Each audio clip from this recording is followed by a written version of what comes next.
हिमाचल प्रदेश में सत्ता पक्ष और विपक्ष के बीच कर्ज को लेकर आरोप प्रत्यारोप का सिलसिला जारी है और नेता प्रतिपक्ष जयराम ठाकुर ने सुखविंदर सिंह सुक्खू की सरकार को आड़े हाथे लेते हुए कर्ज का रोना लेकर जनता के हितों के साथ खिलवाड़ करने का आरोप लगाया है। इतना ही नहीं, हिमाचल प्रदेश के पूर्व मुख्यमंत्री ने कहा कि सीएम की श्रीलंका के साथ हिमाचल की तुलना गलत है और ये दहशत का माहौल बनाने वाला बयान है।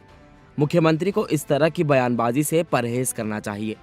तो वहीं जयराम ठाकुर के इस बयान के बाद एक बार फिर हिमाचल की सियासत गर्मा गई है और कांग्रेस ने बीजेपी के बयान का पलटवार किया है। दरअसल कुछ दिन पहले ही मुख्यमंत्री सुखविंदर सिंह सुक्खू ने हमीरपुर दौरे के दौरान पत्रकारों से बातचीत करते हुए कहा था कि पूर्व मुख्यमंत्री जयराम ठाकुर की सरकार ने 75,000 करोड़ रुपए का कर्ज छोड़ दिया है। तो अब हिमाचल में सियासी उठापटक देखने को मिल रही है और सत्ताधारी कांग्रेस और बीजेपी में कोल्ड वॉर भी साफ तौर पर दिखाई दे रही है।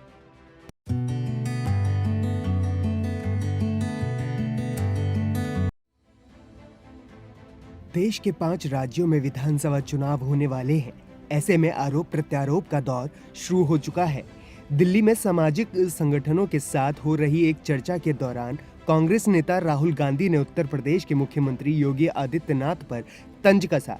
राहुल गांधी ने कहा कि कोई भी धर्म उत्तर प्रदेश में हिंसा को बढ़ावा नहीं दे रहा है, लेकिन मुख्यमंत्री योगी आदित्यनाथ अपनी भाषा के चलते धार्मिक नेता नहीं कहे जा सकते हैं। केवल भगवा पहन लेने से ही कोई धार्मिक नेता नहीं हो जाता है। माफी चाहूंगा, लेकिन योगी आदित्यनाथ कोई धार्मिक नेता नहीं बल्कि सामान्य से ठग हैं। तो उधर यूपी सीएम योगी आदित्यनाथ ने त्रिपुरा में एक चुनावी रैली के दौरान राहुल के बयान पर पलटवार किया और कहा कि कांग्रेस के शासन में रोजाना भ्रष्टाचार के मामले सामने आते थे। कांग्रेस का इतिहास देश को ठगने का रहा है। वहीं यूपी सरकार में मंत्री स्वतंत्र देव सिंह ने राहुल गांधी पर निशाना साधा और ट्वीट कर लिखा कि योगी जी राहुल गांधी से उम्र में 1 वर्ष पीछे हैं और योग्यता में सैकड़ों वर्ष आगे हैं।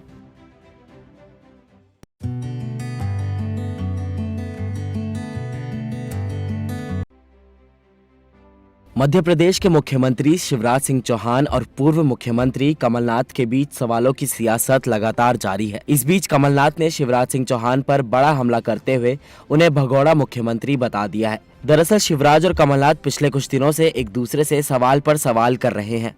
कमलनाथ जहां शिवराज से उनके वादों पर सवाल पूछ रहे हैं, तो वहीं शिवराज कांग्रेस सरकार के 15 महीनों के कार्यकाल से जुड़े सवाल पूछ रहे हैं। और अब इसी कड़ी में कमलनाथ ने शिवराज से अन्नपूर्णा योजना को लेकर सवाल पूछते हुए कहा, शिवराज सिंह चौहान जी, सवालों से भागकर आप मध्य प्रदेश की जनता की निगाह में एक भगोड़े मुख्यमंत्री बनते जा रहे हैं। दूसरी ओर मुख्यमंत्री शिवराज सिंह चौहान ने कमलनाथ पर पलटवार में कहा कि कांग्रेस में भले ही एक धड़ा कमलनाथ को भावी मुख्यमंत्री बता रहा है, लेकिन कई नेता ऐसे हैं जो इससे सहमत नहीं है।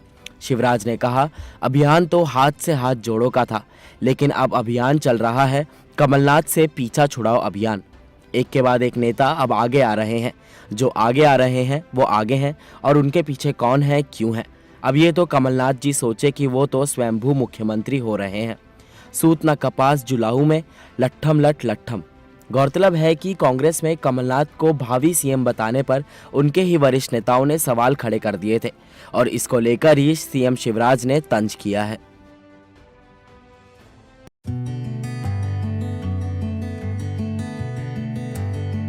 अडानी मामले पर विपक्ष केंद्र सरकार पर हमलावर है। सड़क से लेकर संसद तक और यहां तक कि प्रदेश की सियासत में भी इसका खासा असर दिख रहा है। लोकसभा में कांग्रेस सांसद राहुल गांधी ने केंद्र सरकार पर निशाना साधते हुए पीएम मोदी और अडानी की फोटो दिखाई, जिस पर ओम बिरला ने उन्हें टोका और कहा कि आप ऐसा करोगे तो बीजेपी वाले भी गहलोत के साथ फोटो दिखाने लगेंगे। पार्लियामेंट में हुए इस वाकया के बाद अब गहलोत और अडानी का फोटो सोशल मीडिया पर वायरल हो रहा है। बीजेपी का कहना है कि गहलोत ने हाल ही में इन्वेस्टमेंट समिट में करोड़ों रुपए के MOU अडानी के साथ साइन किए हैं। तब तो कांग्रेस ने अडानी की तारीफ में कसीदे पड़े हैं। राजस्थान कांग्रेस ने भी अडानी घोटाले का जिम्मेदार केंद्र सरकार को बताया। राजस्थान में LIC दफ्तर के बाहर प्रदर्शन भी हुआ। कांग्रेस नेता प्रताप सिंह खचरियावास ने कहा कि सरकार अडानी को बचाने का प्रयास कर रही है। लोकसभा में राहुल गांधी ने राष्ट्रपति के अभिभाषण पर धन्यवाद प्रस्ताव पर चर्चा के दौरान लंबी चौड़ी स्पीच दी। राहुल गांधी ने अडानी घोटाले के लिए केंद्र को जिम्मेदार ठहराते हुए कहा कि पहले मोदी जी अडानी की जहाज में घूमा करते थे और अब अडानी जी मोदी जी की जहाज में घूमते हैं। राहुल गांधी ने कहा साल 2014 से लेकर 2022 तक $8 मिलियन से $140 मिलियन कैसे हुआ। 2014 में ये 609 नंबर पर थे, जादू हुआ और ये दूसरे नंबर पर पहुंच गए।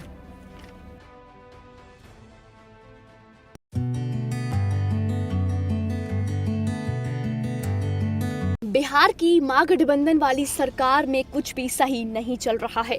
महागठबंधन में साफ दरार नजर आ रही है, तो वहीं JDU नेता उपेंद्र कुशवाहा ने एक बार फिर CM नीतीश कुमार पर निशाना साधा है। बता दें कि संसदीय बोर्ड के अध्यक्ष पद पर रहने न रहने के प्रश्न को किनारे रखते हुए उपेंद्र कुशवाहा ने कहा कि जदयू को मजबूत करने के अभियान में वह जुटे हुए हैं और उन्होंने पार्टी पर अपनी दावेदारी ये कहकर पेश की कि ये किसी एक व्यक्ति की नहीं है, लाखों लोग इससे जुड़े हैं। जिसके बाद विधान परिषद की सदस्यता के बारे में कहा कि नीतीश कुमार कहें हम अभी परिषद की सदस्यता छोड़ देंगे, ये महत्वपूर्ण नहीं है। 3 साल राज्यसभा का कार्यकाल बचा था, मैंने त्याग पत्र दे दिया, केंद्रीय मंत्री परिषद से त्याग पत्र दिया है, ये विधान परिषद की सदस्यता क्या है। तो वहीं इस पूरे विवाद पर बीजेपी ने भी अपनी प्रतिक्रिया व्यक्त की है। राज्यसभा सदस्य सुशील मोदी ने बिहार में जातीय और सांप्रदायिक तनाव की बढ़ती घटनाओं पर चिंता व्यक्त की है। छपरा में राजद समर्थकों द्वारा एक युवक की निर्मम पिटाई कर हत्या के बाद आज तक मुख्य अभियुक्त की गिरफ्तारी नहीं हुई है। पूरे इलाके में भारी तनाव है। सुशील मोदी ने कहा कि महागठबंधन की सरकार बनने के बाद राजद समर्थित अपराधी निरंकुश हो गए हैं। सत्ता संरक्षण के कारण पुलिस कार्रवाई नहीं कर पा रही है। मुख्यमंत्री भी राजद समर्थकों पर कार्रवाई करने से परहेज कर रहे हैं। तो वहीं राष्ट्रीय लोकसभा जनशक्ति पार्टी के अध्यक्ष और केंद्रीय खाद्य प्रसंस्करण मंत्री पशुपति कुमार पारस ने सारण के मुबारकपुर की घटना पर चिंता प्रकट की है और महागठबंधन वाली सरकार पर हमला बोला। उन्होंने कहा कि लोकसभा चुनाव को देखते हुए महागठबंधन सरकार जातीय उन्माद फैला रही है। बिहार में गुंडाराज कायम है। माफियों के आतंक से जनता खुद को असुरक्षित महसूस कर रही है। कोई ऐसा दिन नहीं है जब हत्या, लूट, डकैती और दुष्कर्म जैसी घटनाएं नहीं हो रही हों।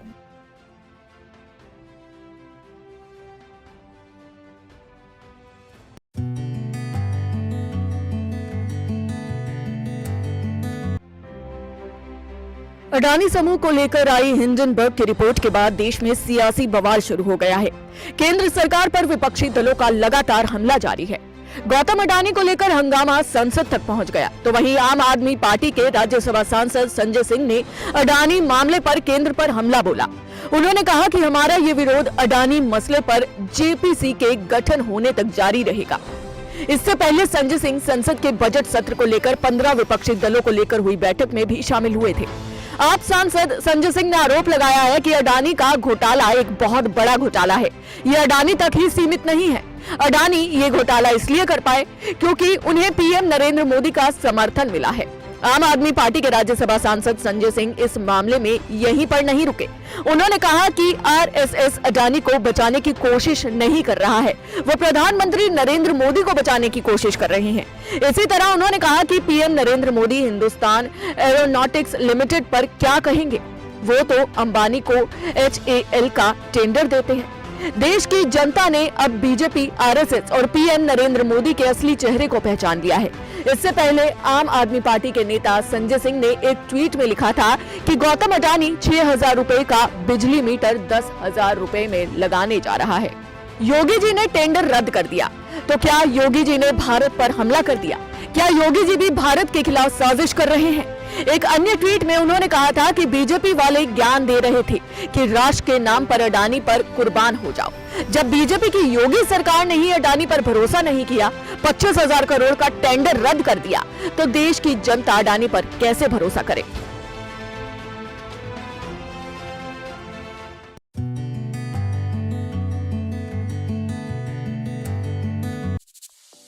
राखी सावंत के पति आदिल खान दुर्रानी को राखी के साथ मारपीट करने के आरोप में मुंबई पुलिस ने गिरफ्तार कर लिया है। राखी को हाल ही में मुंबई के ओशिवारा पुलिस स्टेशन में अपने पति के खिलाफ मामला दर्ज कराने के लिए देखा गया था। राखी के लॉयर के मुताबिक एफआईआर दर्ज होने के तुरंत बाद पुलिस के द्वारा आदिल को उनके घर से गिरफ्तार कर लिया गया। आदिल के खिलाफ सेक्शन 406, 323, 377 और 498 में एफआईआर दर्ज कराई गई है और अभी आदिल को अरेस्ट किया गया है। राखी ने आदिल पर अपनी मां जया बेड़ा की देखभाल न करने का इल्जाम लगाया है। राखी ने दावा किया कि उनकी मां की मौत के लिए आदिल जिम्मेदार हैं। आदिल के खिलाफ राखी द्वारा लगाए गए अन्य आरोप टॉर्चर, उनके एक्स्ट्रा मैरिटल अफेयर, उनसे पैसे चुराना और शोषण के हैं। देश की जनता अगर आप देख लोगे कभी नहीं सोचोगे कि क्या राखी सावंत के साथ हो सकता है। मैंने मेरी शादी में 10 बार उन्होंने माफ़ी मांगी है, मैटर ख़त्म करो। मैंने अपनी तरफ से 7-8 महीने की शादी में कम से कम उनको नहीं तो 25-50 बार माफ़ किया होगा हर चीज़ में। हाँ, 7-8 महीने की शादी में 3-3, 4-4 गर्लफ्रेंडों को छुड़ाया है मैंने। आप समझ सकते हैं जो मेंटली ट्रॉमा, जो मेंटली प्रेशर, दुनिया के डर से, मीडिया के डर से, हमेशा मीडिया और दुनिया के डर से मैं सब सहती रही कि बोलेंगे कि अरे इसका दूसरा मैरिज है, फिर भी टिक नहीं पा रहा, हर कोई मुझे दोष लगाएगा, इसलिए मैं सहती रही, मैं खामोश रही। मुझे तकलीफ हो रही थी, प्यार था कि मैंने कभी ज़िंदगी में नहीं सोचा था। मेरा अभी 4.5 महीने पहले एक ऑपरेशन हुआ है बिग बॉस में जाने से पहले। 4.5 डॉक्टर वीणा शिंदे ने मेरा बेबी के लिए यूट्रस का ऑपरेशन किया था।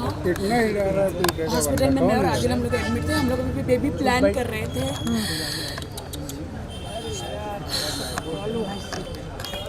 सब खत्म,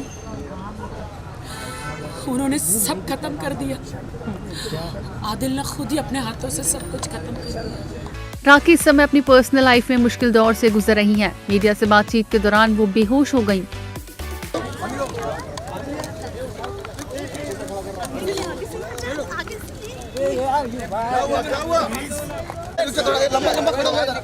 चलो चलो चलो प्लीज चलो चलो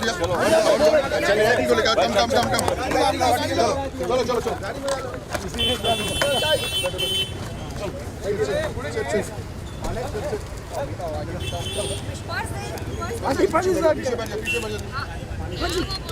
राखी के भाई ने भी आदिल पर राखी को जान से मारने का इल्जाम लगाया है।